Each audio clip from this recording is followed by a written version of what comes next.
Okay, so screen is visible, right? Properly.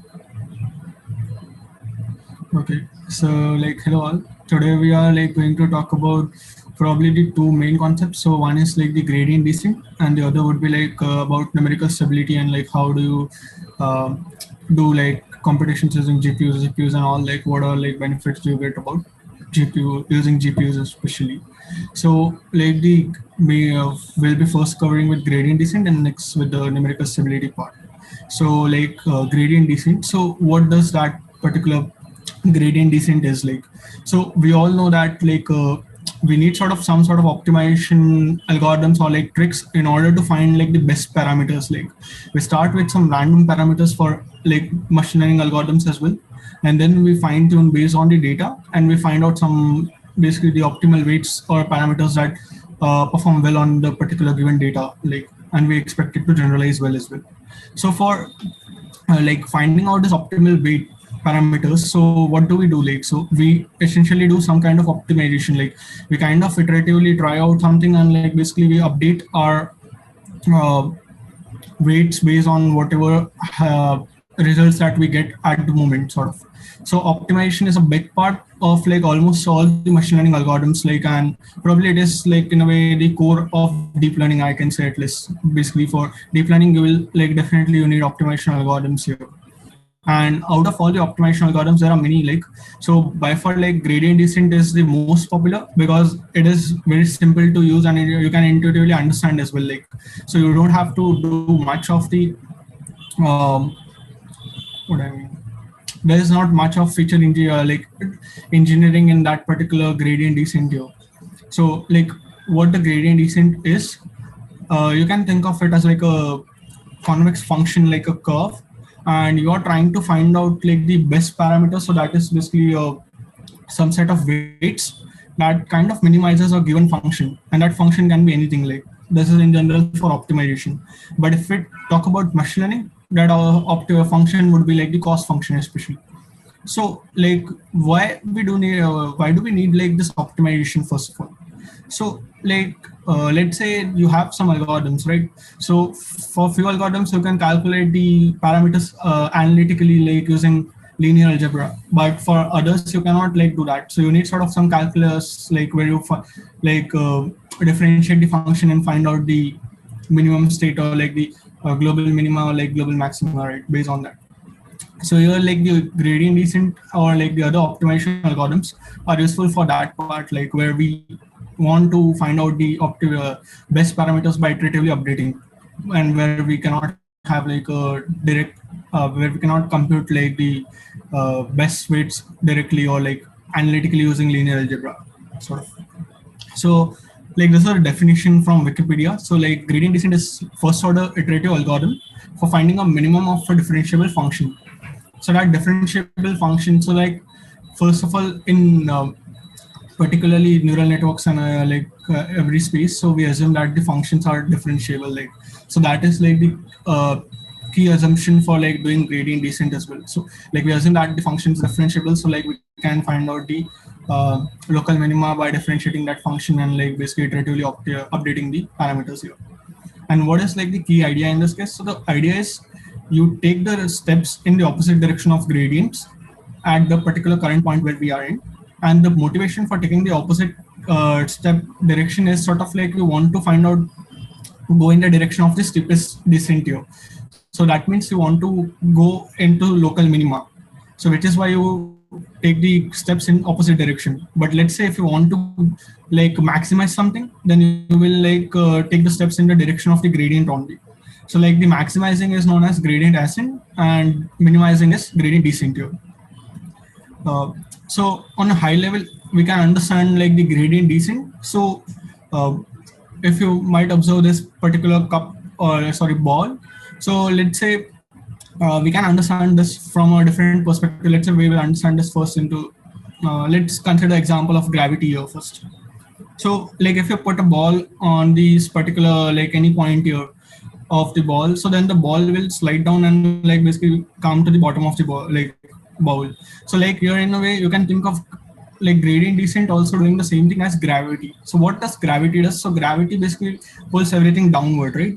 And like if an object grows from, let's say, some x position to like some y position, like let's say there's a decrement in the position, so there is a change in the potential energy. So the gravity basically in a way ensures that the object reaches to lower potential energy. And for, let's say, in case of a ball, so like the ball at the bottom has like a very low potential energy, and that is a stable state. So that you can think of now, imagine in terms of gradient descent. So what does gradient descent also does? So gradient descent also, in a way, we have some parameters, right? And we try to update that parameters based on our intuition, and we get to the best state, like, or the stable state in a way. And for us, the stable state is the bottom of the ball, or like basically we can say like the function where it minimizes the loss or the cost function in a way. Like, so yeah, the point at which the cost function is minimized. So that is in a way like you can think of intuition between gravity and gradient descent. So for gravity, it lowers the potential energy. Gradient descent lowers the cost of the function, like, or minimizes the cost function actually. And cost function can be like basically, let's say, objective. So for linear regression, we'll take the cost function as mean squared error, right? And so on like that. So as I said here, like again, if you take some random point on the ball, you calculate the current function cost of the current like value, like, so what is the value, like, and based on that particular values that you get, you then find out the gradients, and like you try to minimize the objective by choosing the points that results in the lower cost function here. And gradient descent provides us a way to do that, like by basically by iteratively finding the sort of sets of weight which minimizes the objective function here. And now let's say, like, if you view this particular ball from a top-down view, so then it would look something like this, right? So there are like this different spherical circles, right, in a way. So like if you see, this is the top of the ball, right, and then it is slowly progressing towards the bottom, right?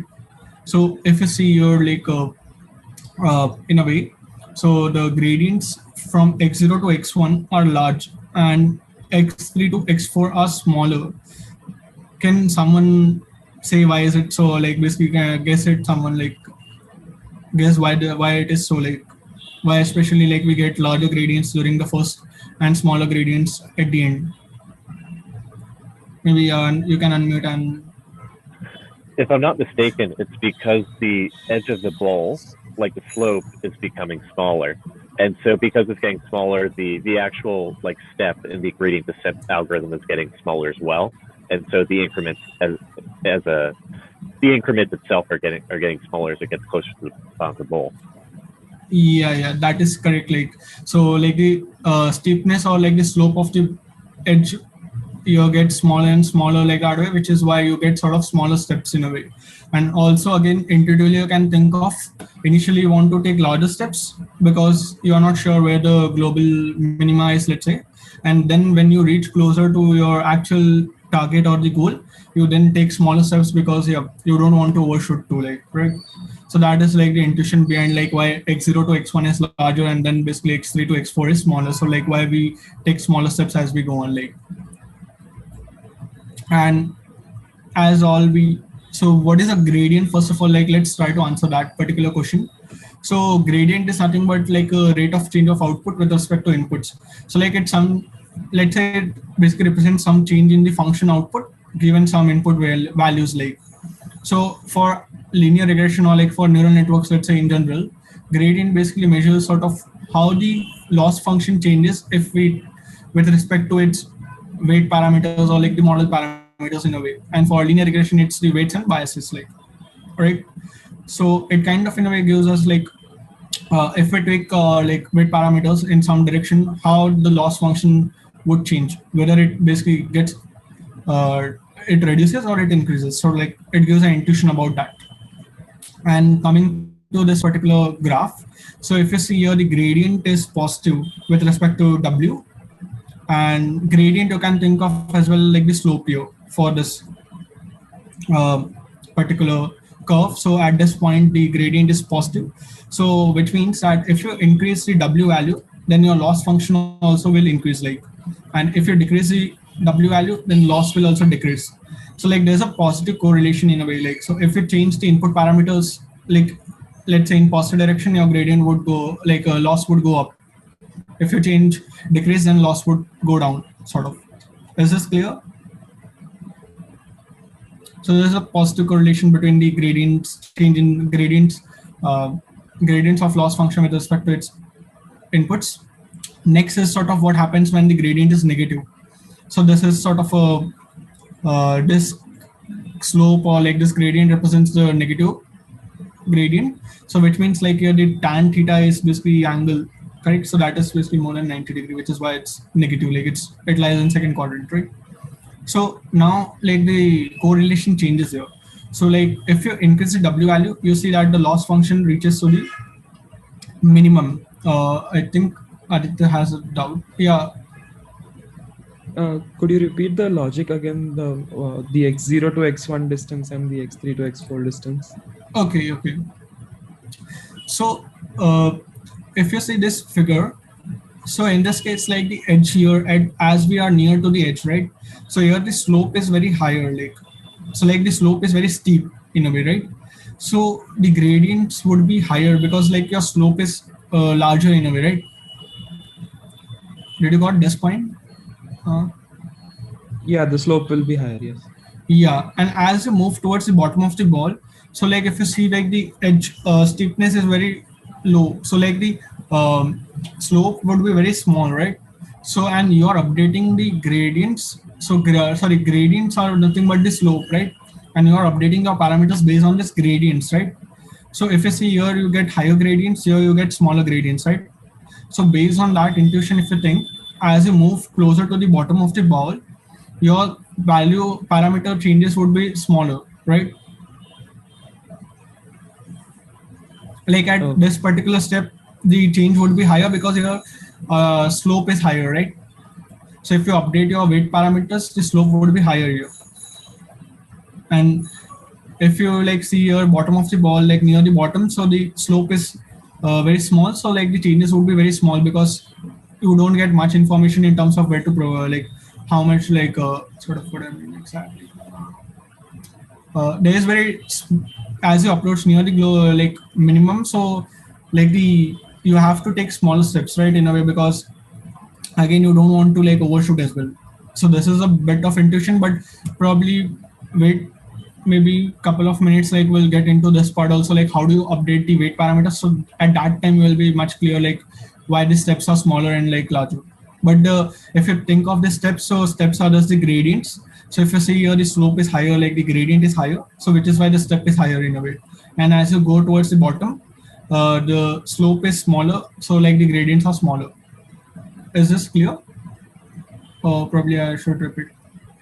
I got the part where you said the slope is higher, like the physical intuition thing, but I didn't get why we need to take larger steps in the initial part and smaller in towards the end. Like I didn't understand that part. Okay, so like in a way, if you see, let's say you take this example, right? Or like let's say you climb the hill, right? So like climbing a hill would be like the gradient descent, right? So when you are like at the bottom of the hill, you will probably take smaller, like larger steps, right? Because you want to get to the top, right? In a way, because like the slowest hill is more steep, right? Did you follow this part? Okay, got you. And like as you go to like as you reach towards the top, so then you will take smaller steps, because again if you take higher steps you will fall down, right? So that can be an intuition about it, like why we take these like smaller steps as we go on towards the actual global minima, like let's say. Is this clear? Yeah, got it. Okay. Thanks. Yeah. So like the same thing applies here, but here you are climbing down the hill, like so that can be example. So yeah, as I was saying, so in this case the gradient is negative, right? So which means like there's a negative correlation. So like if you increase the W value, you see that your gradient reaches more towards the minimum, right? In a way, and like the loss function is decreasing in a way.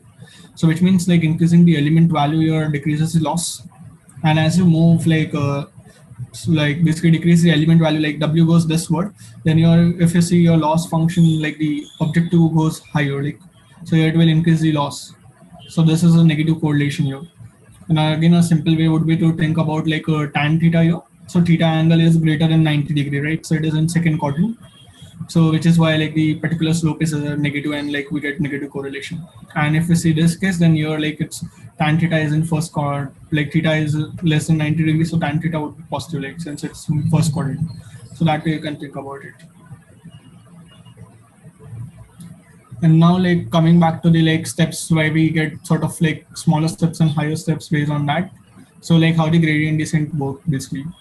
So if you see what do we do in gradient descent is sort of we have some data, right? So we basically see what the particular loss function is at that particular point, and based on like the values that we get, we update our prior like sort of weight parameters, right?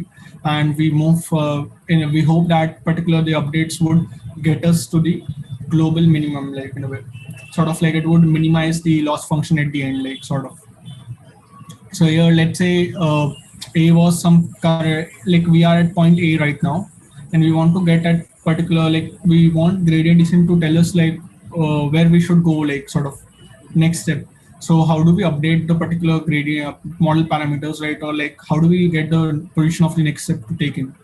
So here it's like we take the gradient with respect to that function. So like in this case, maybe like let's say we have some function objective, right? So we take the gradient with respect to that point A, and we update the particular parameter A with respect to we decrement it using some weighting factor like the alpha, and we multiply it with the gradient. So alpha here, it is in a way learning rate. So it kind of ensures like how much update should be incorporated in the actual A, like sort of like, so how big steps we should take in a way, right? So that also in a way are dependent in a way on alpha, like the learning parameter, like it controls like how much the changes or like the steps should be in propagated or updated for the next position. Like, is this clear?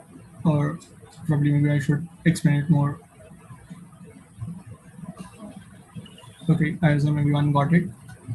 So this is like a simple gradient descent step, like how do we update the parameters, and like we do this thing repetitively until we get the minimum loss function. Like, so like in a way the basic better way would be to think about we do this thing repetitively, and let's say at some point we'll like reach some minimum function, then basically this particular gradient would be zero, because then there's no if you see this particular point, so then basically there are like the slope is zero. So like when the slope is zero, we are at minimum basically here, and then there no longer we need to update the parameters. And alpha here is learning rate, so it controls like how much the weight parameters should change on each update. Like if we have two larger updates, then also like there's an issue, and if we have two smaller updates, then also there is an issue. Like probably we'll get into it. Yeah, so like it, as I said, you also like it basically ensures like how big steps we should take in the direction of local minimum, like, and like it also in a way incorporates like how fast we'll get or like how slow we'll also get, like that sort of. If we have too larger learning rate, then also like probably in some cases we might shoot over this particular minimum value, and if we have smaller learning rate, then also like it will take very small, like very much time to get to the minimum. So like we need sort of some exact or like some value in between, like which kind of helps us like get there without like overshooting the objective function here.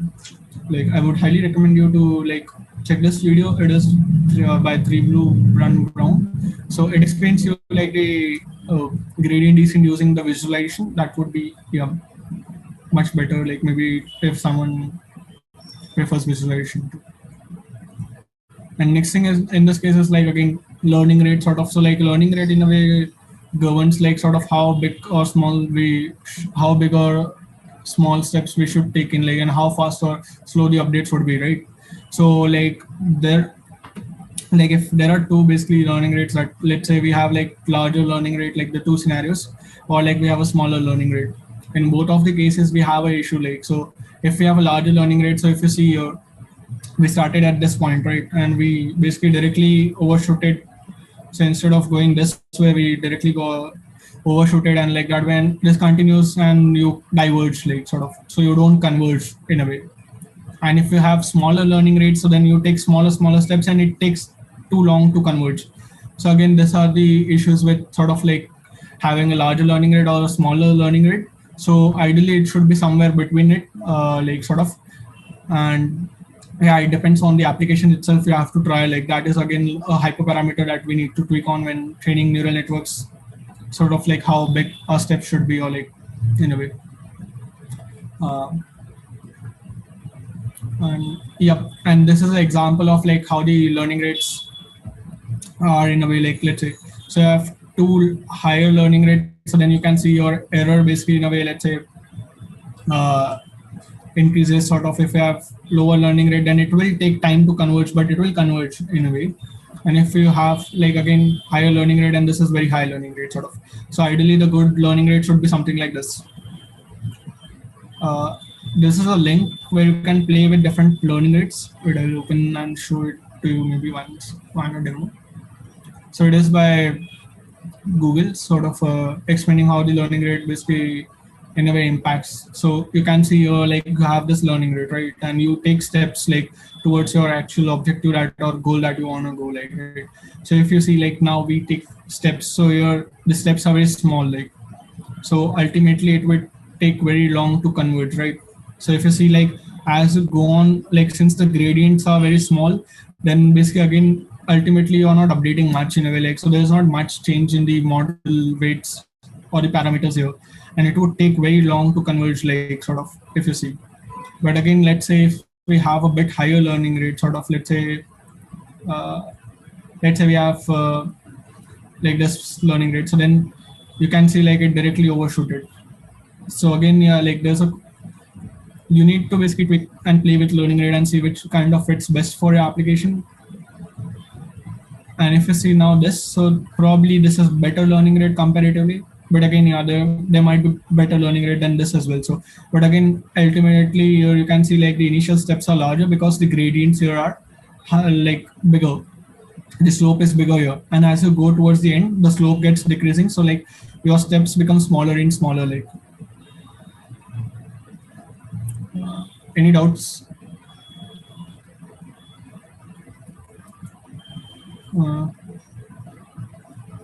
Okay, then probably I will continue. So now like we looked upon like what the gradient descent technique is, and like how it is useful to get the optimal weight parameters in a way, like by iteratively updating the neural network weight parameters with respect to the loss, like updating the parameters based on the change in the loss with respect to the parameters, right? So if we see now like the gradient descent, so there are three variants of gradient descent, probably most popular. So like batch gradient descent, next is stochastic gradient descent, and the other is mini batch gradient descent. So we'll get into all of this one by one. There are more than this, like gradient descent is not the only algorithm. There are other algorithms as well, but for like this recitation will cover only gradient descent. You can like later on check the other optimization algorithms which are better than gradient descent as well. But yeah, all of them are based on gradient descent in some way. So if you see batch gradient descent, so what does batch gradient descent in you? If you see, so you have like the whole training data, and you do particular batch, or like you update the gradients over all the training examples, like in a way. So it is known as like the vanilla gradient descent. Like you don't have like any specific batches or like that way. You just basically let's say you have some model parameters, you calculate the error for each example, you accumulate all the errors at the basically while going through all the examples, and at the end of like once you have basically done a pass over the whole data, then you update the gradients here based on the accumulation of the error here, and the model gets updated like that way. So again, that process goes on repetitively again till the convergence, and like calculating this particular loss for each example in the training data set, we call it as one epoch. So like going through all the examples in the training data and calculating the error, so that is like basically one pass, like sort of, so that is one epoch in a way. And mathematically the update can be expressed as like theta update gets updated as theta minus learning rate times the gradient with respect to the loss function. So here like theta is the model parameter, alpha is learning rate, and we take the gradient like of the loss function or the objective function, let's say j, with respect to the model parameter theta here.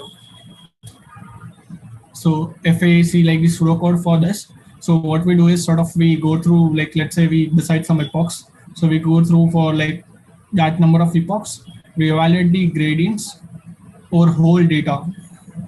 And then once we do that, we then update the parameters. So the important key point here in this case is we do not update the parameters like during the single error calculation. So we accumulate all the error, and like at the end of like going through all the training examples, only after that we update the model. So that is a key point here.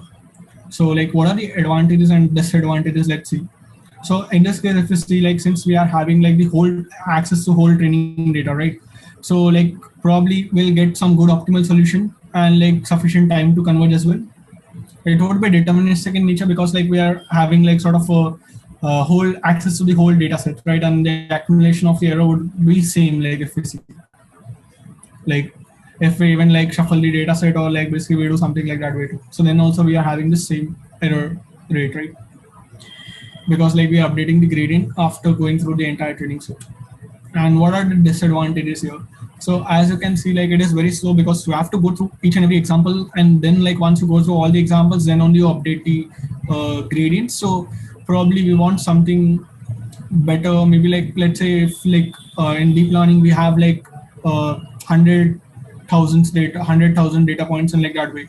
So for that particular FSC scenario, this is computationally very expensive like too, and convergence also would be slow because we have to go through each and every example and like repeat this thing iteratively here. But here again, the problem in this case is as well, like it can't escape local minima.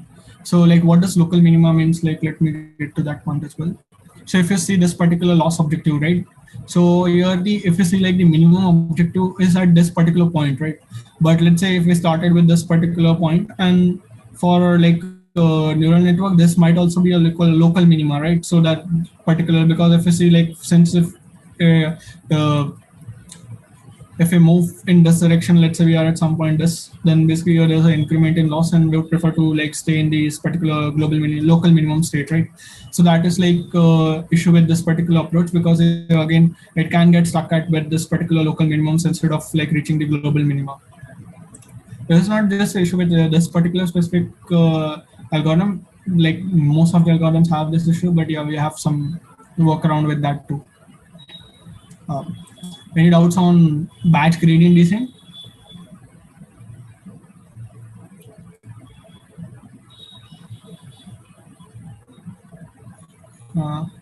Okay, I'm assuming no doubts, so then I will move forward.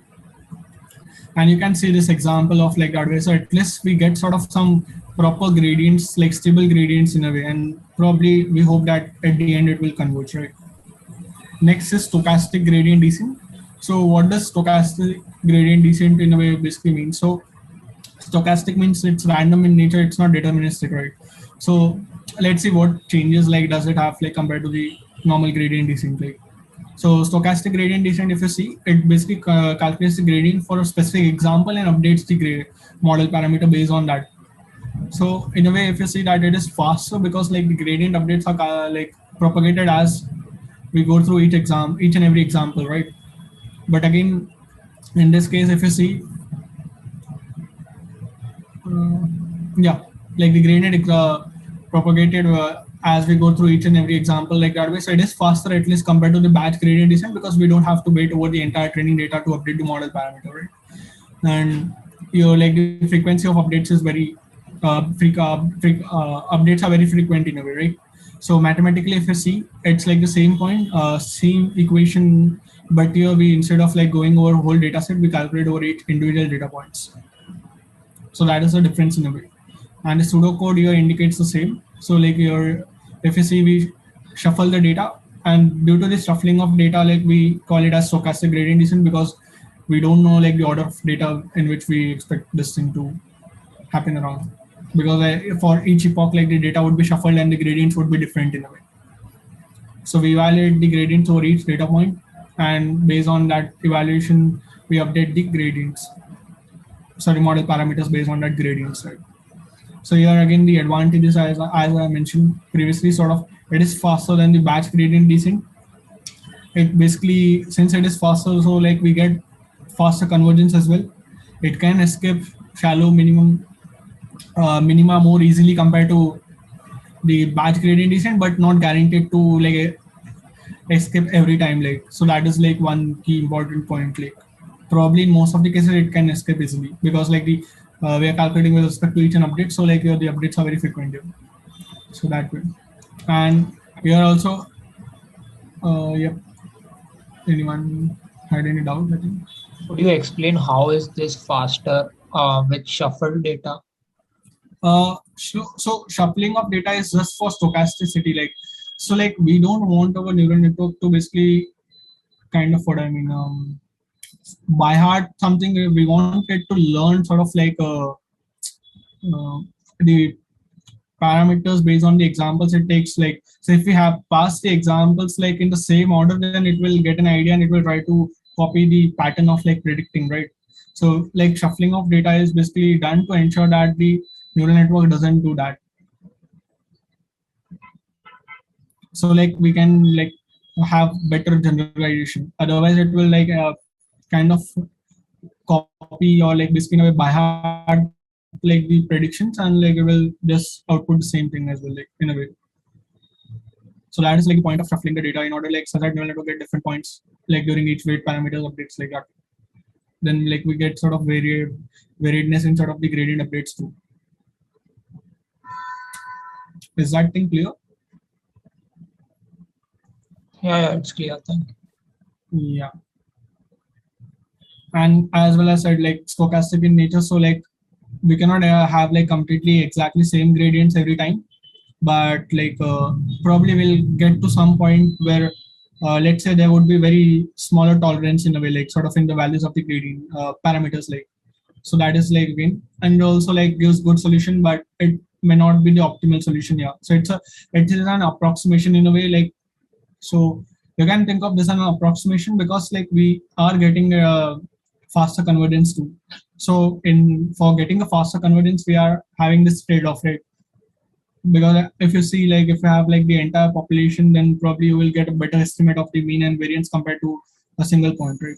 Or like sort of let's say a subset of point, if you see by that direction. But the goal is sort of by law of larger numbers, like entirely at the end we hope to converge and we will get sort of some similar estimates. Is that thing clear? Okay, then I will move forward. So this is like you can see like the stochastic gradient descent sort of.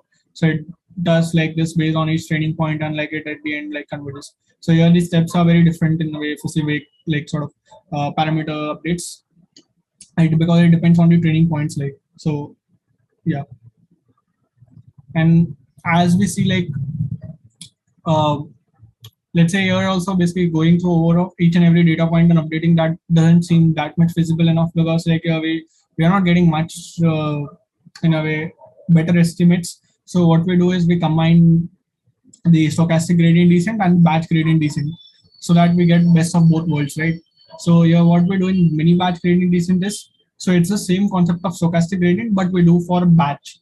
So instead of a single training example, let's say we pick like let's say we pick sort of some examples, let's say like k number of examples, and we perform the gradient descent over that batch sort of. So that is the difference in the way. And this kind of basically gives us balance between both like the stochastic gradient descent, like sort of the faster convergence, as well as the better optimal solution as well, like guaranteed. So mathematically, you can say it can be expressed as like the same, but here instead of like single data points or like the overall data set, we pick the batches. So and batches can be n training examples, let's say. So here if you see like we do the same thing, we shuffle the data after like when we start like at each epoch, and we pick sort of a batch of it, and we do this particular gradient descent step. And in this case also there can be two variants, like sort of one can be like if you pick the batches like in most of the like in general scenarios, we pick batches that are like basically sort of different, like so we pick without replacement in a way, right? So we don't like just pick the batches like with replacement in a way. So that is like a point to remember, like, so yeah, important one. And again, as I said, like it's faster to converge comparatively, and like probably you get also better solution in a way, like better good solution in a way, like. And but again, in this case, there's a new parameter like batch size, because batch size also plays a key role like on how the updates are propagated in a way. If you have like too smaller batch sizes or too larger batch size, it can also affect your training process as well. So yeah, this is also again a batch size as a hyperparameter, and probably in most of the cases it is preferred to have like batch size in powers of 2, because like GPU computations are better like that way, like they can handle like this that number of data powers of 2 like that.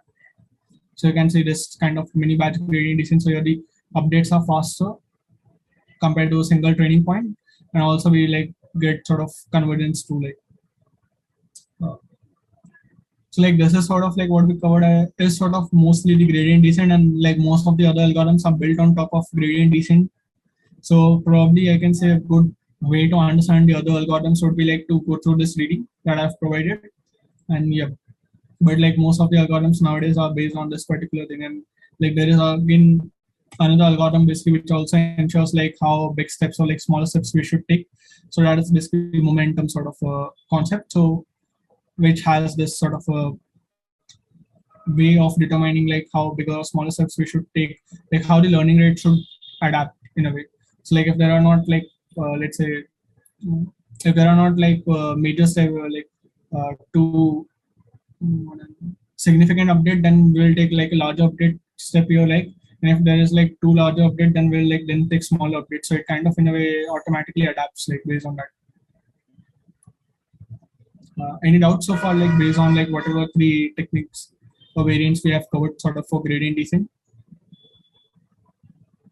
Like probably they are same only, just like there's a difference in terms of like how do we calculate the gradients, like is it sort of on the entire training data set or the batch of training data set or a single training point, and the updating strategy.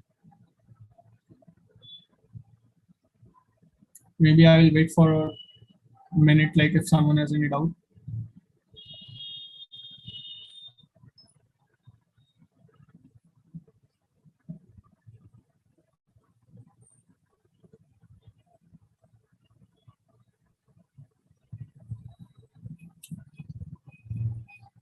Deep and just like if you have access to chats, then could you like if someone has any doubts in the chat? We're solving that, so that's fine. I mean, you can continue. So if there's a major doubt and we cannot clear it, then I guess we'll stop your flow, because if it's something significant for like sure. You can continue right now. Yeah, sure. You can continue. Then I will like continue. Okay. So like whatever we like learned so far, like let's try to like implement that in concepts or like using PyTorch. So we'll basically try to find out the optimal parameters for linear regression using this gradient descent technique, right? So like we are importing some of the libraries and like the utilities that we need. So like we are importing torch.nns, and then like this is a module like, and this is a module that we'll be using basically for building neural networks as well. And this is the core model for neural networks in a way, like this particular model. So yeah, we'll be using that more often like when you come to neural networks. This is the optimizer module, like which has all these optimizers already implemented for you. You just need to pass the particular learning rates and all, and you can play with that. The other part are like this tensor dataset and data loader are just sort of utilities that are better able to provide us in a way like sort of it provides us we can iteratively sample a batch out of the data set like that. So that is like used for the data preparation part in a way.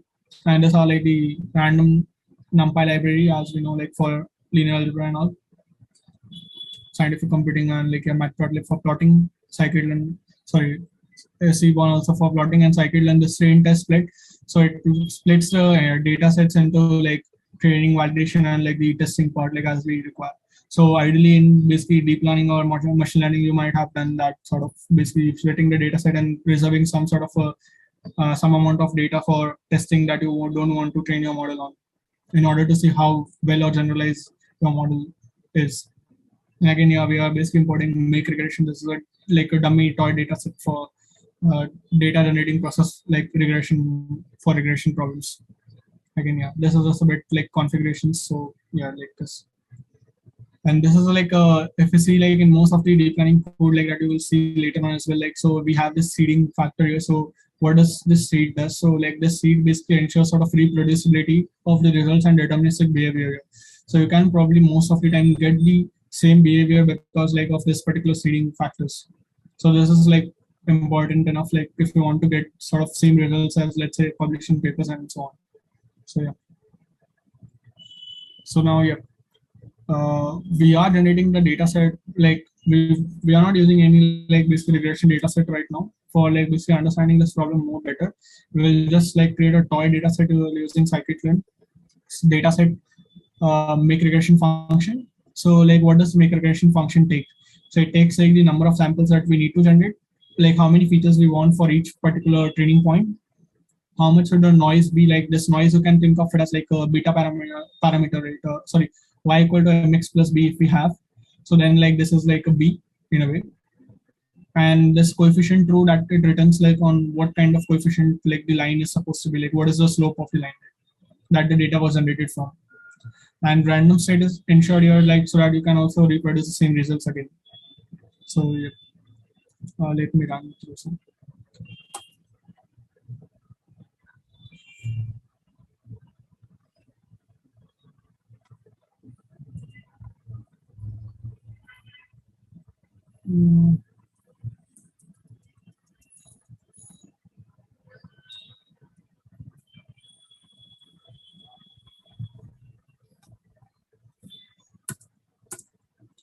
So yeah, this is basically selecting the device whether CUDA or like CPU based on like the availability.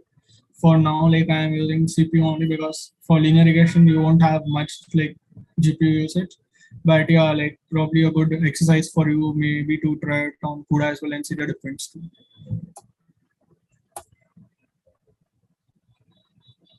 So yeah, like as I said, like we want sort of some data to be reserved for. Jay, yeah, we have a question. And he's asking that why do we use noise as the bias parameter? So could you elaborate more on that? Okay. Wait, let me see this particular direction. So now we get to this like one diagram. So if you say this is like the line, right? We have sort of, and this is the ideal scenario like of how our data should be like. Let's say this y equal to 44 point this plus x, right? This line, let's say. If you say like y equal to x line, let's say, so that is like the ideal scenario like of how the data should be like, let's say. But in ideal case, like there is not going to be like a sort of the same data set because always like you don't know from where the data is generated, right? And there is always going to be some sort of noise in a bit. So in order to better estimate like how well our model is basically doing, we like the addition of noise is basically just to simulate the real life examples like in a way, right? So we won't get exactly the same like the data that we expect here for any modeling problem that we are like basically dealing with. Like, so we add sort of some sort of a noise directly into the data set and we assume that like this is how the data set should be representative of the ideal world, and we try to model it accordingly like based on that. I think there was again good answer as well posted on Campus as well. Like why do we use Gaussian noise as well? Like, so basically the answer was like you get sort of some properties of the Gaussian distributions that you can use and play around with. Like so you can like have when you add to Gaussian distributions, you add like both distributions and you will again get a Gaussian distribution too. So that is again yeah like example of like why do we choose as well Gaussian noise again. But yeah, like this is example of like why we have like the noise. Does that clear your doubt or is it still? Maybe you can reply in chat. He's asking if you mean that noise is basically an offset of the data. Yeah, noise is an offset of data in a way. Yeah, noise is a like offset of data only. That way. Good.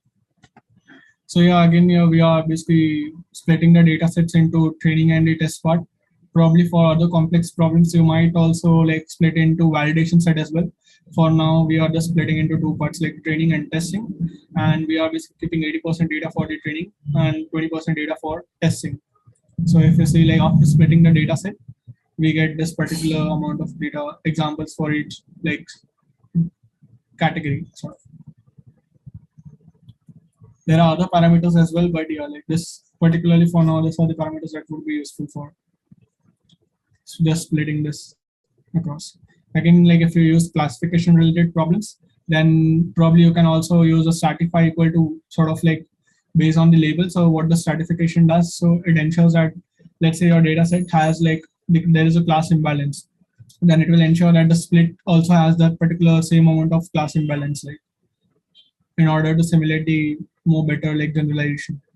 Otherwise, it might be the case when like most of the data set, that is let's say some dominant label is in the training set only and testing set like have most of the like minority class, so then it would not predict very well, sort of it would not generalize well. So that is the reason for like using the stratifier. So yeah, this is also plotting of data set, and we are like just seeing how the data is lined up. So if you see your like this particular blue points represent the training data and the orange point represents the testing data. So if you see like if you see visually, then probably the line should be something like this, right? And we will now see like how the actual line, like how approximate weight parameters are. So again, like as we are dealing with torch this time, so we need to first of all import the tensors that are basically let's say NumPy tensors, NumPy array into torch tensors. So for that, we can just directly do torch dot from NumPy, X train, Y train, and all. So we can load this particular data set, different training and testing tensors. So here, like we, as I said previously, also like tensor dataset basically provides us a sort of some functionality of wrapping this particular input features on the target output. So it will basically return us sort of this way, like the let's say couple of input features X comma output variable Y. So like this kind of functionality wrapping basically would be enabled with respect to torch dot utils dot data dot tensor dataset like that. So yeah, we are just basically passing the training input features and the training labels like that we expect. Similarly for the testing part as well. And if we like now see the particular train data 0, so train data 0 is nothing but the particular X point that we have and the corresponding Y output label here. If you see, this is the same for training and the testing part like that. In this case, it's like we are using this a single feature, so which is why this is only just one feature, but otherwise it would be more than one feature. And again, like the data loader, as we see, as we saw earlier, like basically doing the gradient descent over batches like helps us better, like leverage best of both, like the batch gradient descent and like the stochastic gradient descent, right? So we are basically torch dot data, so torch dot utils dot data loader basically provides us a way to batch this data in a way, like the overall actual training example. So we can iteratively basically sample the batches out of this data set. So for now, we'll just like use these three parameters. So your first parameter is the actual data set that we need to sample like from sort of. The other is sort of how many examples we need to sample, that is a batch size. And next is the shuffle equal to true. So in training process, you need to shuffle the data set because you want sort of like the randomness in terms of like the different examples, because you like that would more better reflect the generalization in a way, like, and the gradient updates too. And for like the testing part, if you don't shuffle, that's fine. Like if you shuffle, then yeah, it would take a bit more time. Like that's the only difference. Like with it. So for testing part, we don't want to shuffle the data set because we are only going to evaluate on that, like maybe 1 or 2 times.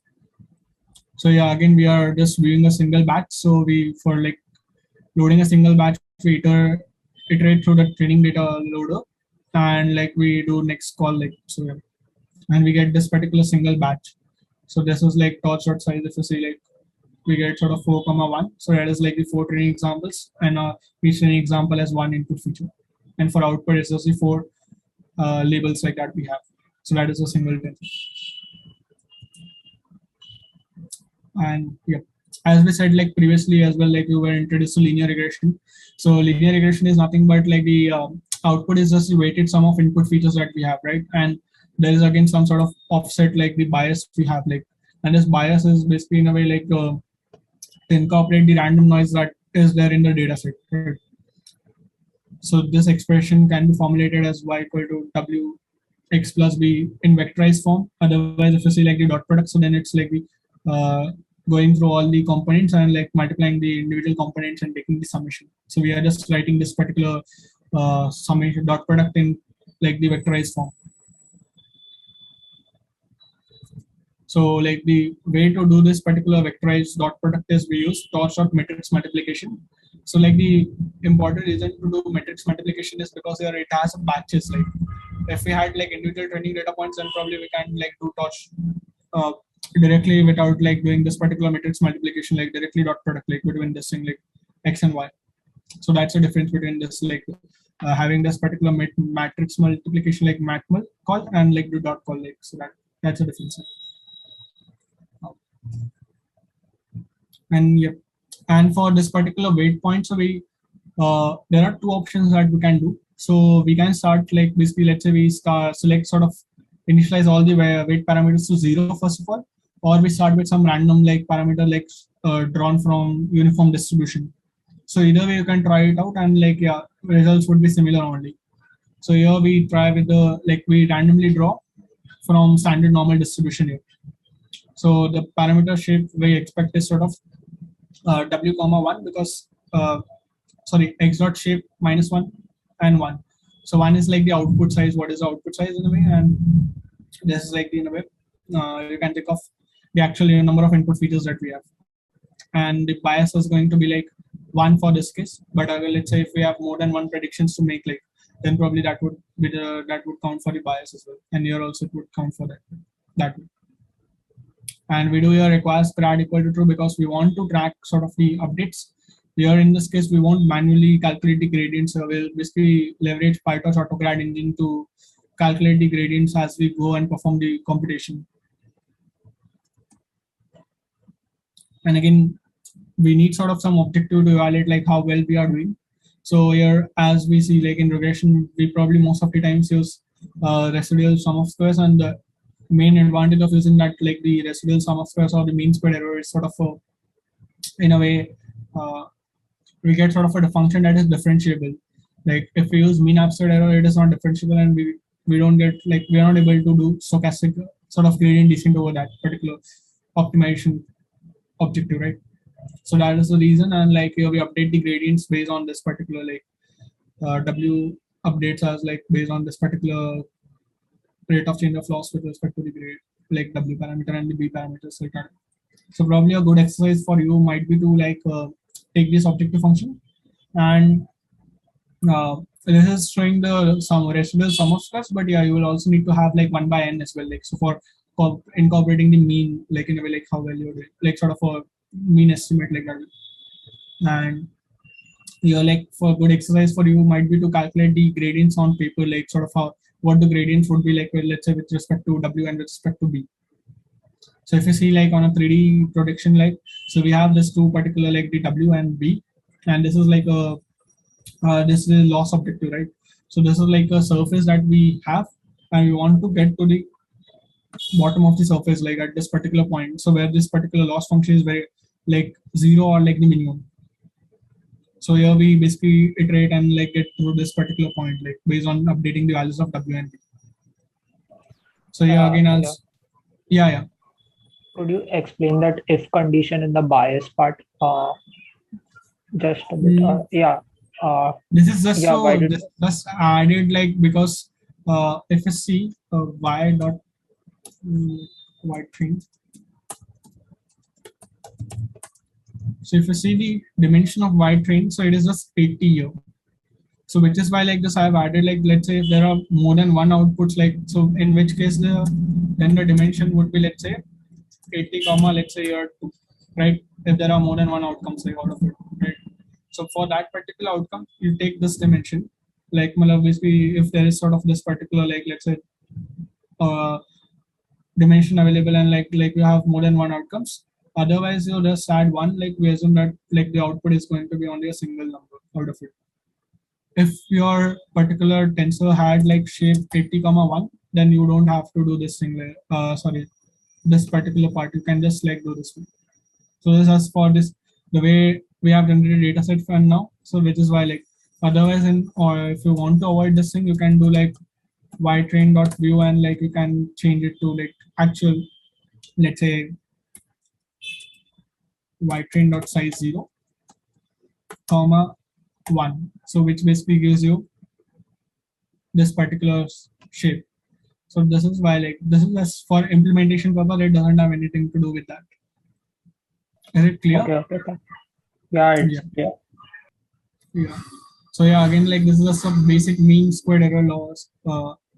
Mean squared error, like, so we are calculating the loss. So we do one thing like y.view -1. So we are flattening the dimension, and like for both, like, so y hat is the prediction like that we done sort of based on like whatever the model parameters were, sort of like, so this is like the predicted value and this is the actual target, and we are basically taking the difference between both, squaring it, and like then taking the mean out of it.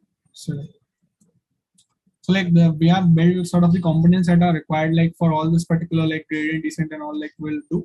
So now let's go through the single forward pass and the backward pass for our model. Like, so if you see now, like we, for like going through a forward pass, what does forward pass does? So we have like some, let's say we take some data, based on that data we see what the loss function is, we update the gradients, and we do backward pass. So backward pass basically updates the gradient. So that's a single kind of intuition I can say behind this particular forward and backward pass like kind of explanation. Like, so what do we do here is we sort of first sample like a batch from a training data. We have this alpha parameter that is the learning rate. In other like literatures, you might also like have this thing as well, like called if you might be from like, so like this are the notation, like alpha as well is used and eta as well and all, like, so this is just a learning rate which controls how much changes should be propagated, like how much the gradient should, like a parameter should change in a way, like. So then what do we need to do, since like currently we are using CPU, so this is not much relevant, but if you use GPUs, we need to transfer like tensors from CPU to GPU here first. So we need to first of all like load the tensors into GPU. So for that we do to device view. So it specifies and tells PyTorch like put this data on like GPU, let's say if it is available. So now other part is like we do linear model. So here we do x.float, W and B. So here x.float is just converting all the particular data points that we have into floating point, and this is required for the operations. But yeah, and weights and like this is a weight parameter W and the bias here. So this is just calculating y equal to mx plus b expression here, define this one over the batch. So this is like generating the predictions, like, so like let's say for a current particular weight parameter B and W, what predictions do I get? After the predictions, like we calculate the mean squared error loss. So mean squared loss we calculate, so that is we get this particular loss, right? And whatever we have done so far, so PyTorch here keeps a track of the operations that you have performed. So this is like just the forward pass right now. So once you call this dot backward function, it will build the backward graph based on the forward computations that you have performed, and it will directly propagate the gradients to the leaf nodes of that graph. So in this case, that are W and B, right? So here, if you see, the gradients would be propagated when we do loss dot backward command. Once we have this gradients calculated, what do we need to like do? So we update the gradients, right? So here we wrap this particular like the operations that we are performing in a toss.nograd context. So the key motivation behind wrapping it sort of like, if we do this way, then particularly PyTorch now no longer keeps a track of the forward computation operations. Like, so since we are not going to use this particular operation, so it is better to deactivate the autograd engine. Like, so it will basically deactivate the requires grad, and it won't build the backward computation graph on like later on, like when we call the dot backward, like because there are no forward computation graph that we like PyTorch has access to right now, right? And it reduces memory and speeds up the computation. So this is more or less preferred for if you're doing on, let's say testing on validation data and something like that. So we update the gradients as W equal to W minus alpha times W dot grad. So you can access the gradient value using W dot grad sort of. as you might have like observed last time. And after particularly doing this, we need to also explicitly set requires grad to true, because like this disables the gradients here in a way, this command. And once you like do this particular requires grad true, and then you can like do it in loop until convergence sort of. So this is also single pass, and like yeah. So you can see like how this particular values are calculated now. So at initially like you can see the loss is very high, because like we are very often we don't have like a good estimate. We have like just chosen the parameters like on random basis, right? And now like let's combine all of this and like train the model. So this is done basically for a single batch, right? So we need to do for whole training data set and like over all the epochs that we define, let's say. So let's say we want to perform over 100 epochs and we chose the learning rate of 0.01. So what do we do here is sort of we iterate over all of the epochs that we have defined. And for each epoch, we iterate through the batches in the train loader. We load the batches to the GPU if CUDA devices if available. We calculate the forward prediction like forward pass using this particular model. And after that, we calculate the loss based on the like predictions we have got. We keep a track of this loss, that is just for our purpose to basically visualize sort of how, or like basically in a way like infer like how the loss is decreasing or something, like how well we are doing in a way. And we then perform backward pass, so which basically computes the gradients, and after that we update the gradients, and we do keep on doing this thing for like let's say n epochs like that we have defined. So if we do this, so if you see here the loss is getting reduced, like so that means we are doing good enough at least on training data. Now let's see how well we are doing on test data here. And if we see now what the final value of the weight parameter is, let's say. So if you see the actual weight that was like we defined the data on was 41.74, and this is like 44.5. So it is not that bad. Probably we could do much better if we like train maybe for more epochs, but yeah, like then again it would perfect too. So yeah, like it, yeah, for now this seems a bit good estimate, like good approximation of like what we have got so far. So now like once we have got all this thing, now we need to basically make the predictions, right? So what do we do here is we are just checking the trained MSE and the testing MSE. We are just calculating the mean squared error like in a way. So here we get the error over a whole batches. So we accumulate all the batch errors, and then we calculate the final error by dividing over the number of times we have done so far. Like so we get a mean approximate like that way. And we are keeping a track of the what predictions are, because that would be, this is just for plotting purposes, but yeah. So you can see like the final error is this one, and probably this is like the error that you got before updating the parameters. So yeah, it is a bit higher. So you can think of it. And like this is the same part again we have done for the testing part. So yeah, you can go through it later on in depth, but yeah, it's the same thing. Just calculating for the test data loader. So that's the difference. Once we have this thing, like so here in this case the predictions are like something like this way. So let's say 1 2 3, right? So there are like again a batch here. So this is like the X train here, and similarly we have Y train, right? So we want to basically merge all this data set. So what do we do in this case is we have like we take this part and we have like this is unpacking the list element. So like it places one element like element by element in the list, like so then we have like let's say B from X test as well, like we have this way, and like it concatenates across dimension 0.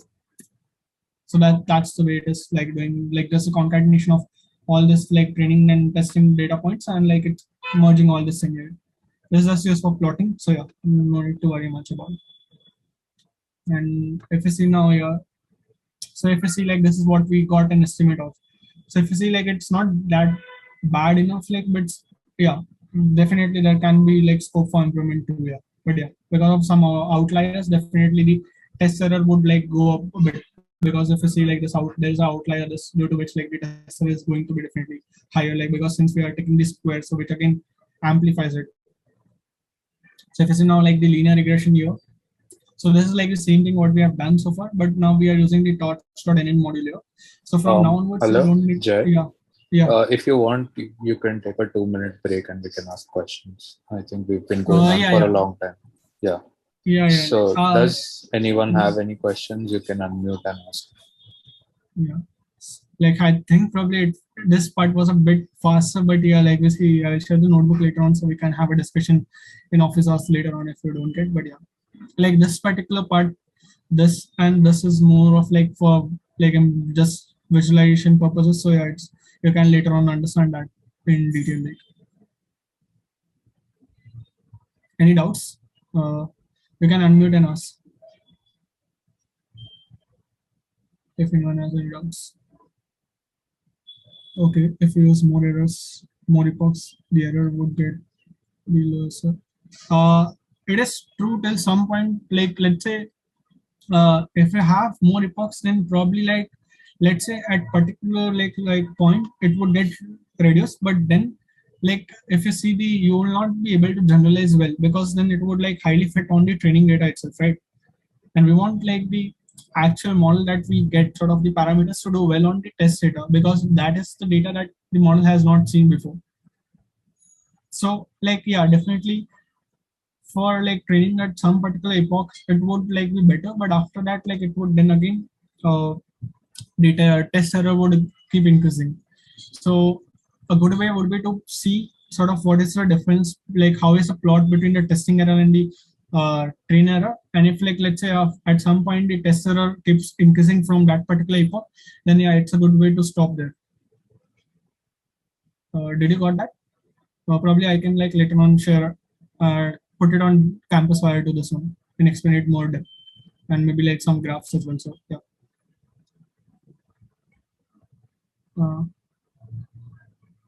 Yeah. Okay, I think I will move on. So yeah, like whatever we have seen so far, like we did it all from scratch. Like we initialized the weight parameters, bias, and all that different things, right? But like probably the main reason for using Torch like is that it provides all the utilities that we need for building neural networks, right away from the uh, modules, and like we don't need to do much of this particular handwork, like sort of defining parameters up there, like basically doing all these things and updating and all, like kind of in a way, right? So what does like let's now see like how we can do this thing using torch.nn module. So like there's a basically layer in this case .nn.linear. So that nn.linear is the basic of every neural network as well, and this is like useful for linear regression as well, like because like this particular nn.linear has like if you see, let's say we initialize some layer of 1,1. Like basically the reason for using this nn.module, again this particular inheriting from this nn.module subclass, is that it provides us some utilities, like we can access the parameters and it has some hooks which keeps on track of this particular gradients and all that things, right? So that like which is why we use this particular nn.module, like as of we inherit from this and build the neural networks, and this is the module you will be using for building neural networks in PyTorch. And like for whenever you define a neural network, there are two components that are important. So there's an initialization like function which basically defines what your model structure would be like. Next part is forward computation. So here you perform the forward pass, and here in this case you define the steps and the operations that you need to perform on the data that input data that you have. And your PyTorch has this particular under method, like the call method, so which in a way initializes this forward method. We'll get into detail later on. Yeah. So if you see this particular, like we are initializing this neural network, so where we have one input feature and one output feature here. And I think yeah, like let's first initialize this neural network only, then only we'll get into this particular part. So we have written the simple linear regression model like that we have. So we have one input feature, one output feature of this particular form y equal to mx plus b. So once we like build this neural network, we need to define, like once we have defined this, we need to initialize this. So we initialize by using a like a class call, and like we transfer this neural network to the device that we are using. So you're like for now we are not using GPU, but if we were to use GPU, then this would transfer it to CUDA. And the important like usage of like using this nn.module is that it provides sort of some useful methods like parameters and like call. So here we can see what are the different parameters in this particular linear layer that we have defined. So if we see here, like we access its parameters as linear model dot named parameters. So this is a generator here, by the way. So for which like we need to wrap it in a list in order to view at once, like because generator generates one by one element iteratively. So if you see, this has like a linear layer has two components. There is a weight and bias. So what we were using, so this is like a wrapper in this particular linear layer, right? So this PyTorch provides out of the box. And let's say like there were more than one input features. Like let's say we have 4 features and 1 output right now. So now for this particular, I think it should work. Let's see. If you see this particular like parameter layer, what all the parameters here are. So here if you see, there is like this particular like the 4 parameters like W1, W2, W3, W4 for each of the features that we have, X1, X2, X3, let's say, and X4. So it is a way, and bias is going to be 1 because like the output is always going to be 1 because it is applied on the output side, like the dot product. If you have more than 1 predictions to make, then it will have like separate biases too. And again, like we have like sort of objective, we need objective to see how well we are doing. So here we'll use the objective function directly from the torch.nn model. So that is defined here as nn.msc loss. So that is a mean squared error loss. You can find more information about it. I've added links at multiple places regarding wherever I'm defining new like model or components. And also like as we saw earlier, like basically the stochastic gradient descent, right? So PyTorch basically has some implementation already available. So it basically provides us a ease of doing all this gradient descent and update parameters like that way. So from now on, we know we don't need to basically update the parameters like w equal to w minus w dot like that way. Torch.optim.std would already take care of all this particular things like. So here we define this, and for like basically std, we need to pass the model parameters like. So here like calling this particular dot parameters call will basically pass the reference and like your both the simple linear model and the optim.std would point to the same model in the memory. So here like both have the access to the parameters. And here also we defined the learning rate like the alpha parameters that we were talking about. And this is the criterion that we, so in deep learning we call this thing as the criterion, but yeah, like you can call this as objective as well. So yeah, this is just a fancy terminology about like what the objective function is sort of. So here we call this thing. And now we are doing the same thing like forward and backward pass. So for this particularly saying like loading a single batch, transferring the data to the GPUs.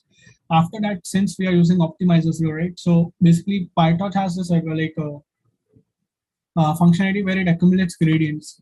So like it does not clear the gradients after each pass. So we need to explicitly clear the gradients. And like we do this using optimizer.zeroGrad function. And the reason for like this accumulation of gradients, like these gradients are very useful when we deal with architectures like RNNs, like that are sequential in nature, because you want sort of gradients like in a way, because that would like be helpful to propagate the information backward later on when we need to update the signal model parameters. Like we'll get to that in more details like when we cover RNNs, but yeah, like for now, understand that this is a step that you will need to do when you are dealing with neural networks. So like optimizer.zeroGrad to like clear all the gradients that are there before, if any. Then we do a forward pass. So that is a linear model that we have. And in this linear model, we don't make dot forward call here. We make we directly call the model class. So that is basically here in turn calling this. We make a this call to this linear model dot underscore call underscore instead of like this forward function. So the reason for this is like PyTorch internally has like all these hooks and states like which keeps a track of this gradients and forward computation graph, which helps it to compute the backward graph, right? So which is why like the forward like calling a forward function would not help us with that particular functionality. So like PyTorch internally itself like calls this, where it basically attaches all these hooks and states and all these things like, and then we calculate the objective like mean squared error, how well we are doing here. So that is like in this case for criterion we need to pass us what is the predicted value and what is the true value. So yeah, that is the order like we need to pass the data in. If you pass the data side like let's say this this first and this second, then yeah, like your error might be different and yeah, you won't get better updates again. Yeah, so like you need to pass data properly. So here it takes the y prediction like the predicted value first and like within the actual output level, and then we'll do the backward pass. So backward pass doing the single keep a track of all the gradients, and since we have already passed the model parameters here, like in this optimizer. So it already knows like what the model parameters are. So now it will go through all the model parameters that are there, like this particular optimizer.step function, and it will update the model parameters here. There are other optimizers as well, which basically does bit better and more like compared to adjusting the learning rate as well and all different things too. But yeah, like for now, we won't get into that. Probably like once you are introduced to deep neural networks, then we'll get into that. So if you see now, like this is a single pass. So like yeah, this is a single pass and like doing the same for training the models similar to what we have like learned so far from previously. So probably I can say like a good exercise for you might be to combine all the species what we discussed, like we did using nn.linear, and do it your in this particular order, like sort of like for training the entire neural network and seeing how it does. So yeah, you just need to write this particular part again. This particular part. Like, so you need to write this particular like part where you go through all the training data points and data batches and all like that. And for let's say any books. So yeah, and yeah, like the good exercises would be first calculate the gradients on paper with respect to W and B for the loss function that we had above, mean squared error. Other is like as I told, try playing basically doing this thing like I've just shown the single forward pass. So do it using nn.linear and evaluate on the test data. Then play around with different optimizers. Like so once you read the optimizers, then play around with this and see how the model training affects, and then find out the difference between like training on CPU and GPU. So I think yeah, I will stop here for a minute and like maybe if someone has any questions, yeah, because we are probably running out of time.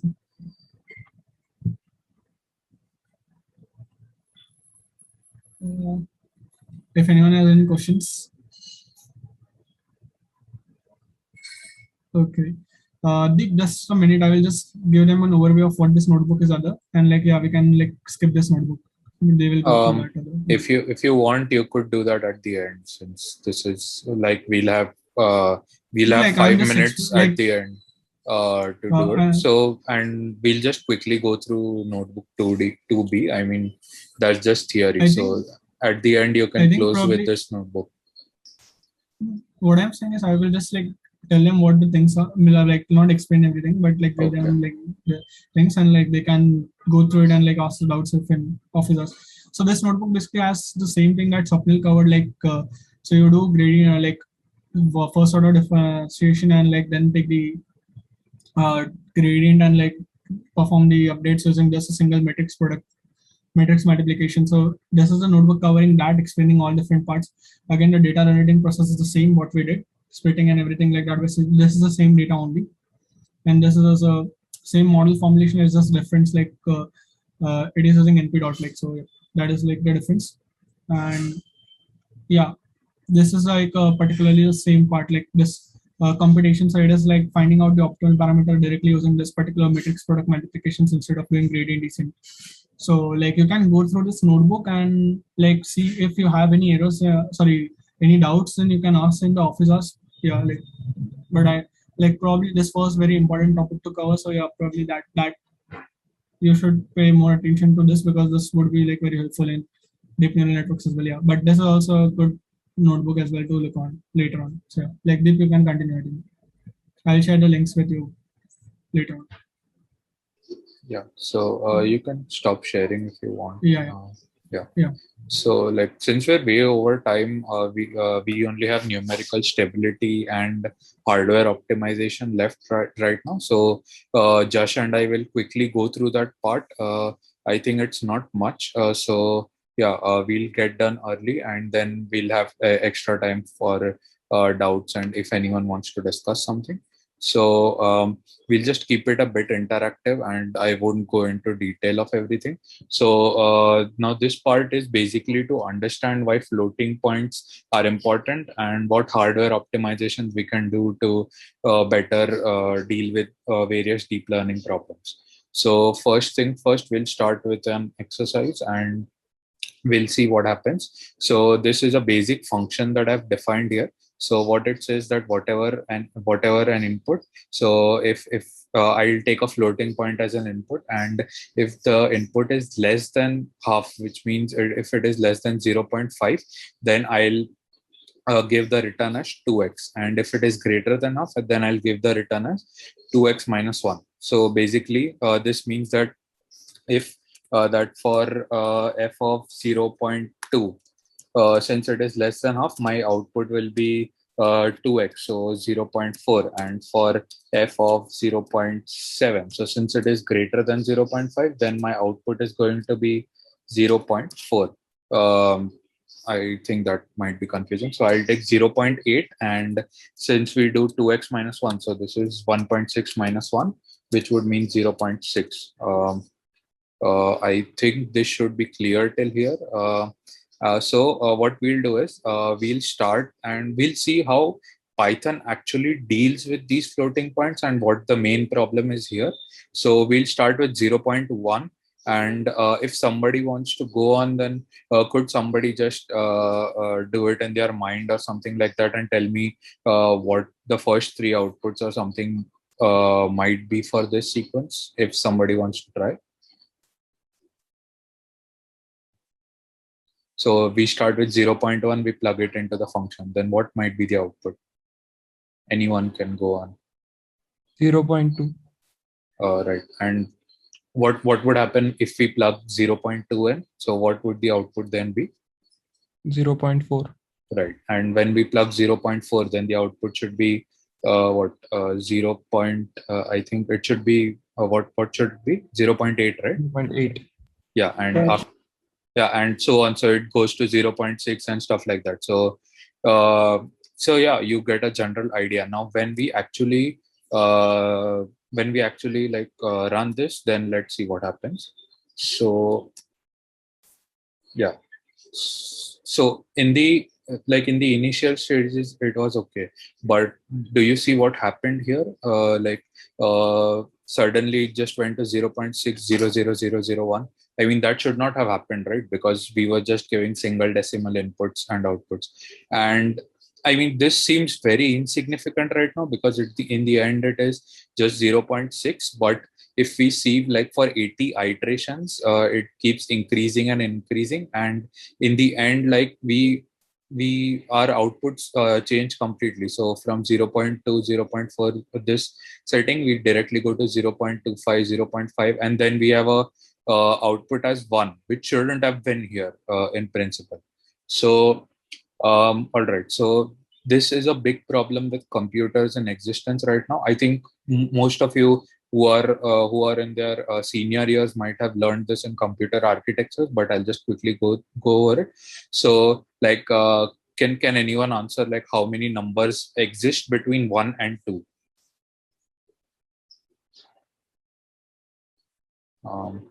Anyone can answer. How many numbers exist between 1 and 2? Between the numbers 1 and the number 2? An infinite number of real numbers. Yeah, right. Exactly. So infinite is right. And again, how many numbers would exist between 1 and 1.1? So that would be infinity again, right? Yeah. Yep.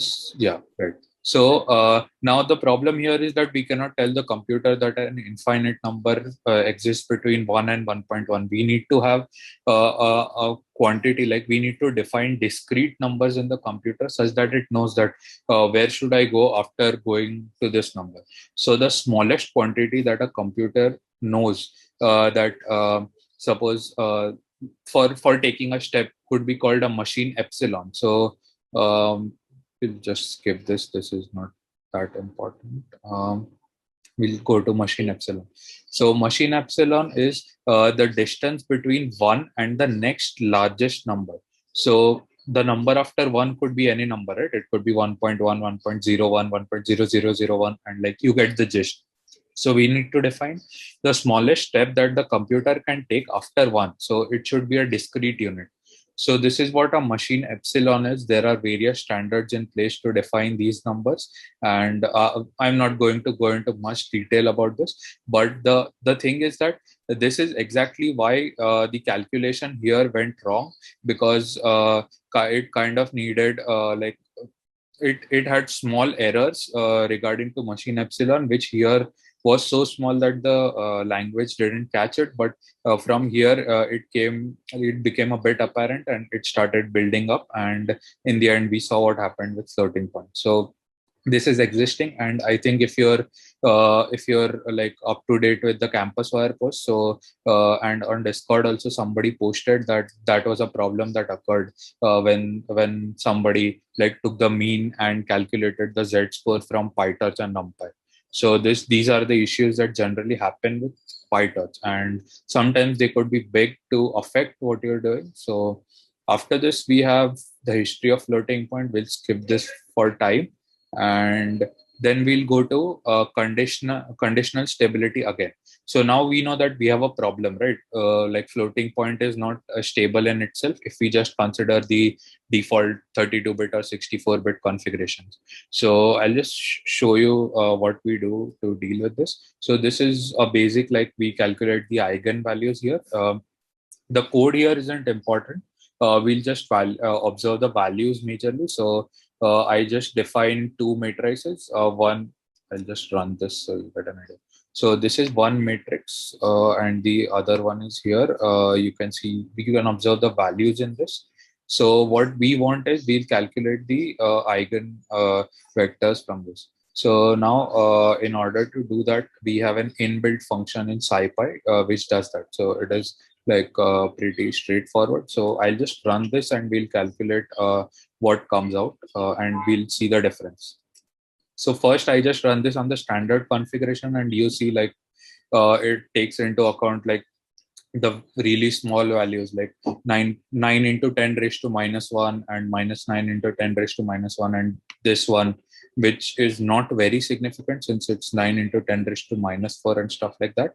And here we have 2 into 10 raised to -19, which is very small right now. But when it goes through 10,000 matrix multiplications, which generally happens in deep learning, then it becomes a significant value. So what we need to do is we need to fix precision here. So precision would mean that you discard anything which comes after, like you just consider the first 4 values. You can print stuff, but it wouldn't be considered during calculation. So if we do precision equals to 4, it would only consider the 4 values after the decimal, which would like help you deal with some of the instability. And this is again an input like inbuilt thing in NumPy. So we'll just run this, and we'll run this one again. So now if you see, like we get some very clear answers. And again, and when we put this inside in another, like when this goes through the other 10,000 calculations, then there are very less chances that this would lead to some instability. So is everyone clear right now? Does somebody have any doubt, like why are we doing this or something like this, or anything in general till here, whatever we've done? Or Deep, I had a doubt. yeah, sure. Could you scroll up to the function, the first function that we ran? Yeah, point. Sure. Yeah. Mental calculation says that the output should be cyclical, right? We should get a lot of repeating values. Yeah. Here. But like we aren't even dealing with values of the scale of the machine epsilon. Why are we getting like an error piling up here? So the thing is that you're right, like we aren't dealing with the values at the scale of machine epsilon, but I think it would be more apparent if you look at what output we've gotten here. So right now the instability starts here, right? And above this, like we don't observe any instability, like 0.8 is just 0.8 and no number after this, right? So here, if you observe, this is when the computer thinks that it is significant. So that is why we see it here.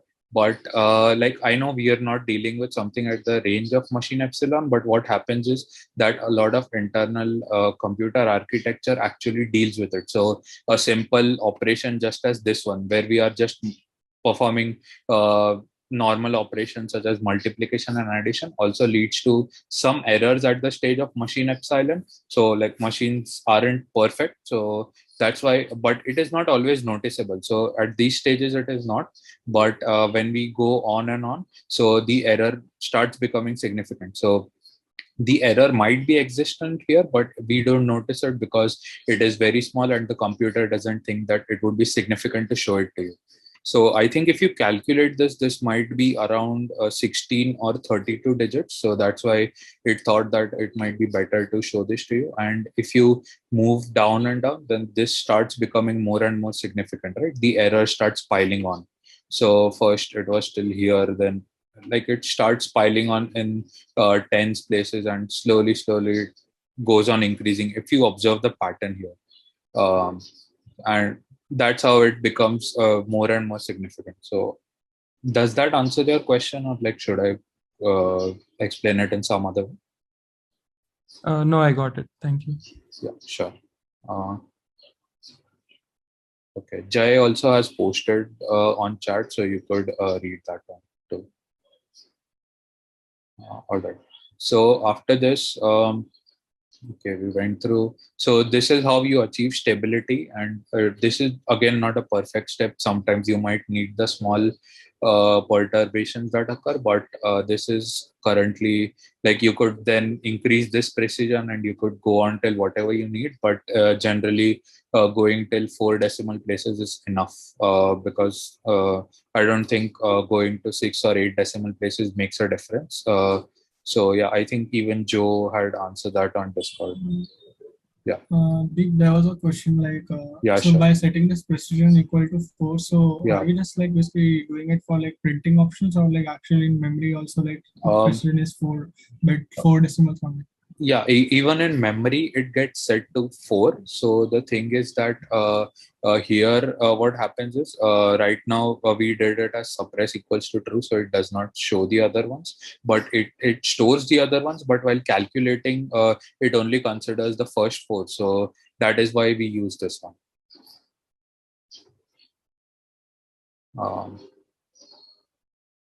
Is that clear, or like, do we have on further doubts? Or I think yeah, that answers the question that was asked. Okay. So, all right. So now, why did we study this? Despite, like, in spite of, like, how relevant is this to the real world? So the most relevant thing that happened based on this was there was a rocket by a European space agency, and the Ariane 5 rocket. So I've attached the video link here. We'll not play it right now for the interest of time. But what happened was that while building the rocket, they had 64-bit numbers and they only had 16-bit of space. So so while going up and up, the calculations got a bit tedious, and again, like we observed in the function, they started becoming more significant and they wanted to occupy more space, but they only had 16-bit of space registered, like available to show 64-bit of calculations. And that's why this error led to the rocket being blasted in midair. So the rocket was while going up, it tilted 90 degrees and it exploded midair. So like this is the stage that you should consider floating point and numerical stability while calculating. So this major error led to a loss of $7 billion to the agency, and they became a laughing stock. So I mean, it is very significant that how such small errors can cause so huge mistakes. So and again, the another example was that Intel had to take back their microchips that they had launched in the market, again because of the floating point flaws. So you can go over this when I share the notebook. I'll just skip over it for time. So we saw how floating point numbers are stored and how significant they are, and we'll just see in an overview of how matrices are stored. So matrices are of two types. One is a sparse matrix and one is a dense matrix. Like there are more types, but right now we are only considering in terms of memory. So a sparse matrix is something which looks like this one. So a sparse matrix has majorly terms which are 0, and the non-zero terms are very few in comparison to that. So now it does not make sense to store the whole matrix as it is, because why would you waste memory on so many zeros when you can just try to store these few numbers in some smart ways? So I'll share the links on Discord. We won't go into how these matrices are stored, but there are very interesting ways that this stores sparse matrices with. So there's CSR, there is COO. So this is very interesting. If you want, you could go into more detail then. So I'll just skip over it and we'll just look again at the real world example of how significant sparse matrices are. So this is an airflow modeling for an airplane. So if you, in layman terms, this would be your airplane path and this would be the air around it. And if you want to model it, then you model it as a sparse matrix. And in terms of an airplane, since you want to be since you want to concentrate more on safety, so you wouldn't want any errors occurring. So you need those methods to store the matrix properly. So again, the overview of all this was that sparse matrices occur more than we know, and and the errors occurring for storing those might lead to some bad things. Does anybody have any doubt till now? Is there something in chat? Okay, so I'll just move on. So and also speed is an important factor here. So speed differences come from a lot of areas. One is the computational complexity that I think almost all of you might be familiar with. So computational complexity is what time does an algorithm take to execute depending on the design. So that's one factor. And then we have vectorization and scaling to multiple cores. So that relates to GPUs. So Josh will be explaining that part, and he'll also be explaining how tensors are actually stored in PyTorch and how do you make use of that. So I'll just hand it over to him. If anybody has any doubts regarding my part till here, then you could unmute and ask, or else I'll just switch to Josh. And also sorry for going so fast. We had to skip a lot of stuff in the interest of time, but we'll share the notebooks and you can go over it.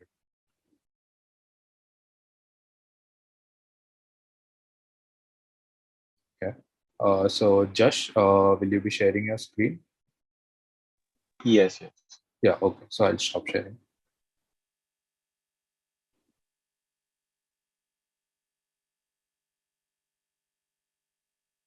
Is my screen visible? Yeah, it's visible. So now I will be dealing with file input output. So basically, first initially whenever we train a model, so what we do is we process some data, then we build a model, and then we train a model, and then we test the outputs on some validation side. And if we have a good model, and if it takes a lot of time to train the model, then ideally what we want to do is we want to save the parameters of the model, and then we can use those parameters maybe in the prediction while deployment. So it is very important to know how to load and save the tensors and even the model parameters. So like you can see here, I have just defined a tensor, and I've saved the variable. This is a variable name x, and I've saved it to x file, which is the file name. And now I can load the tensor from this file into x2. And if you see, this is exactly the same tensor as x. And likewise, if you want to store a list of tensors, then you could do that in a similar fashion. And you could do the same with dictionary format also. And coming to saving model parameters. So if for example, you have a linear regression model, and you can save the parameters of the model. For example, if y equals to ax plus b, then you can save a and b, and then you can use it for prediction. So here, for example, I have taken a simple linear regression model, and this is the input which I am giving to the model, and I'm feeding it to the model, and I'm getting a output y. So if you see here, we get the output as these three numbers. And then we can save the parameters of this model using this torch.save function. And now here, to demonstrate that we get the same. Josh, I think you're on mute. Yeah. So what I've done here is I've created a clone of the same model, and I'm loading the parameters which I saved here into this model. if you see here, the input features and output features are set to 1 already because we had set it here. And then if I put the same input x, which I had fed to the earlier model, then basically I get the same outputs. So that was it about the saving model parameters. And now I'll move to GPUs and how can you scale your training of models. Basically, Fanny had discussed a part of this in the first recitation, so I won't go into much detail here. But so, for example, if you want to see which GPU Colab allocates you, so you could run this command. And in Colab, if you want to run any commands, you can follow it like preceded by an exclamation mark. So now here I'm getting an error because like I have not connected to a GPU. So if I change my runtime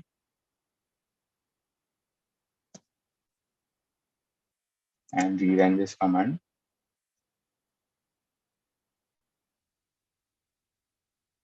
then you can see that I've been allotted a Tesla T4 GPU and there are no processes currently running on this GPU.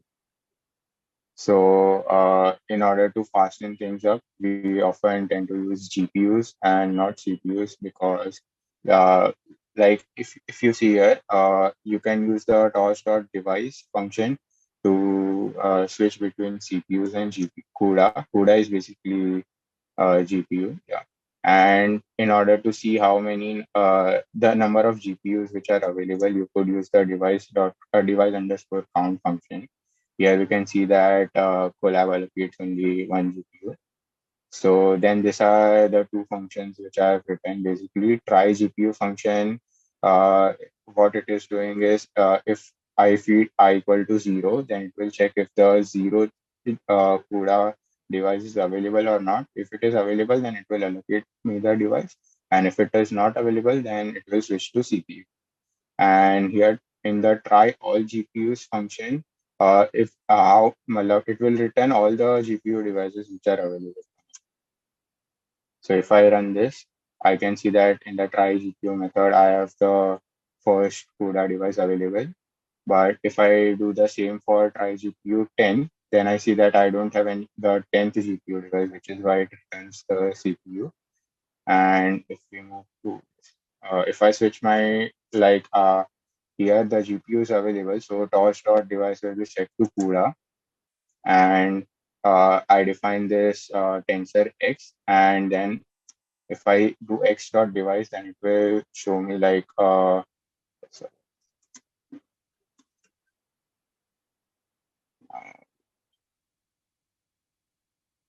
I don't know I why. think you need. It will be on CPU only initially when we declare. Oh, say and yeah. then Sorry. Yeah. So initially it will be on CPU, but after I do call dot CUDA, then we can move this tensor on the GPU. And there are three methods to move a tensor from CPU to GPU, which is like dot CUDA, to device is set to GPU here, and this try GPU function uh, which we just wrote. And if you want to delete x from the cache, so we can directly do it with del x. But if we do del x, then it deletes it from the memory. But there is a cache allocator which CUDA uses, and it does not give the freed memory back to the device. So we also have to follow it by empty cache function. And now like again, I move my X tensor to the GPU and this Y tensor remains on the CPU. So if I try to do X plus Y, then I will get an error because you cannot add a tensor from a CPU and a GPU. So then I move my Y tensor to the GPU and now both the tensors are in GPU. So then I can perform all these operations. Yeah. And that was it. So we have provided some homework questions which are optional, but we highly recommend if you solve those. Anyone has any questions?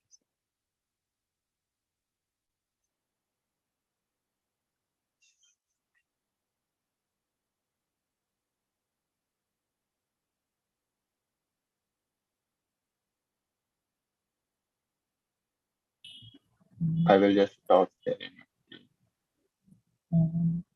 Deep, should we like basically record the questions as well, or like we can stop the recording right now? Yeah, we And if dictate- somebody has any questions, then you can just unmute and ask, because we're done with the presentation. So I think if So Shri like could repeat. Yeah. the reason why GPUs are faster is like GPUs, if you see, they were initially developed for video processing and like graphics related things. So like they are very good at processing numbers like and digits, right, in a way. And the another part of like basically in machine deep learning as well, we are basically using like matrix multiplications only, right? So like that kind of in a way leverages the power of GPUs, like they are good already at it. And probably like the other part is like we get parallelization, like so you can basically have like the same operations, let's say you can perform it in multiple times like concurrently. So which is why like GPUs are faster. Probably like if you see right now, like in linear regression related examples, there won't be much difference in terms of GPUs and CPUs, like. But if you see like for neural networks, then there would be drastic changes in operations, because like in like there we are dealing with like, let's say more than 100 thousands of examples and all like that way. So the metrics explore like dimensions are very high like that way. So which is why like the operations metrics operations are like faster there, because you can parallelize the calculations like let's say among if you see the matrix multiplications, right? So you can calculate the make the calculations row wise, like because all the rows are independent, right, in a way. And that way you can like achieve parallelization. So this like is the reason why GPUs are faster in a way. Does that clear your answer? Like sorry, Yeah, it question? clears my answer. Yeah. Yeah, probably I Thank can you. say like I think Josh has provided some exercise as well to look on like why GPUs are faster. So probably try that exercise and like like get back to us otherwise if you don't, if you face any. Yeah, sure. I'll try out those questions. Yeah. Okay. Any other doubts like related to any part, like what we have covered so far? Like I know like this session was a bit longer, but yeah, like we'll try to keep it short from next time. But at least like the important takeaway would be to understand gradient descent, like how it works. The other part is like sort of numerical stability and why you should care about it, because it depends on your applications as well, like kind of how precision, how much precision do you want. Like for some applications you want very high precision, and some you can let go some precision. Like you can have a trade-off between both. Like so that way it depends like on your applications too. But yeah, it is important to know like about that concept.